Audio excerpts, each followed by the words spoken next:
Colette et Pistou, les envahisseurs d'un autre monde. Au secours!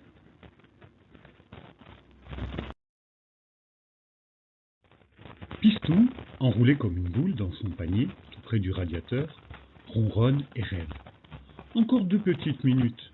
Il sait très bien que Colette va se réveiller et venir le voir. Mais il veut rester encore un peu. Soudain, la porte s'ouvre en grand. Deux masqués entrent en force et emmènent la fillette inconsciente. Terrorisé, Pistou se cache sous le canapé et observe à distance toute la scène. Des brigands! Ils s'en prennent à Colette! Il faut que je l'aide! Tremblant de peur, Pistou réussit à se faufiler sans être vu. La voiture des bandits masqués. Je dois monter à bord. Dans la brume matinale qui se lève, un véhicule rouge et blanc emporte Colette vers une destination inconnue. Bien caché derrière un sac, Pistou garde un œil sur tout et il attend le meilleur moment pour agir. La base des extraterrestres.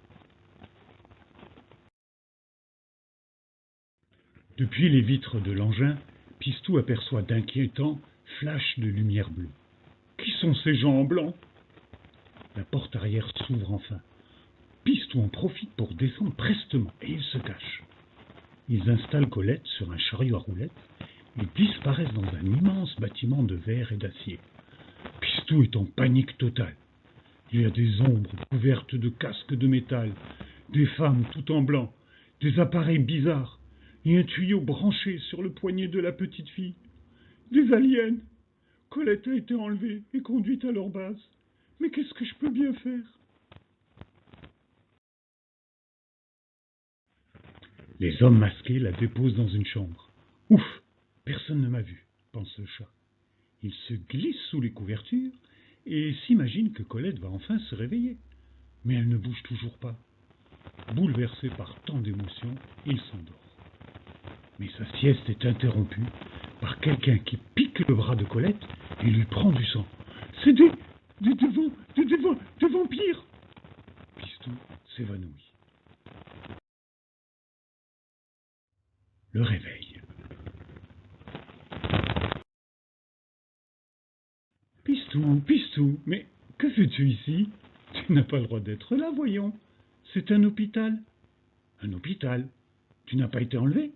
Mais non, idiot! C'est une épidémie. Cette nuit, j'ai été très malade. Et mes parents ont appelé l'ambulance qui m'a amené jusqu'ici. Mais les envahisseurs, les lumières, les trucs électroniques, le tube de sang qui t'ont pris. Mon pauvre petit Pistou, tu regardes trop de films. Je suis parfaitement en sécurité ici. Tous ces gens que tu as vus sont des papas et des mamans, des oncles et des tantes, et ils aiment les enfants pardi. C'est à leur travail de nous aider à combattre les maladies et à guérir. C'est vrai que parfois ils doivent nous faire un peu de mal, avec une piqûre ou un examen. C'est la seule façon de savoir ce qui ne va pas. Et puis, tout l'équipement que tu as vu, c'est parce que le corps humain est un peu comme une voiture très très compliquée. Te souviens-tu au garage quand papa a dû changer les pneus? Tu avais déjà eu la frousse de ta vie avec les machines, les outils et tout le boucan.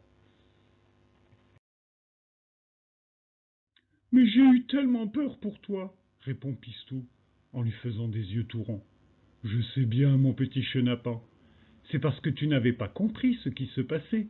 Tu as été très courageux et tu as tout fait pour m'aider. Bientôt, j'irai mieux et on sera de nouveau ensemble. Sois patient. Retour à la maison. Pistou se retrouve dans la salle du personnel. On lui a servi un bol de lait et un brancardier lui caresse la tête. Comment as-tu donc fait pour entrer ici? Eh bien, on te ramène chez toi. Ne t'inquiète plus pour Colette, on prendra bien soin d'elle. Quelques jours plus tard, tout est rentré dans l'ordre. Colette a été dispensée d'aller à l'école. Elle passe le plus clair de son temps avec son petit compagnon. Il court derrière des ficelles, elle lui caresse le cou, et lui fait des gros câlins. Pistou est ravi. Grâce à son courage, Colette est saine et sauve. Bien sûr, il n'a pas tout compris à l'histoire. En tout cas, si les hommes en blanc reviennent, il n'aura plus peur. Guéri!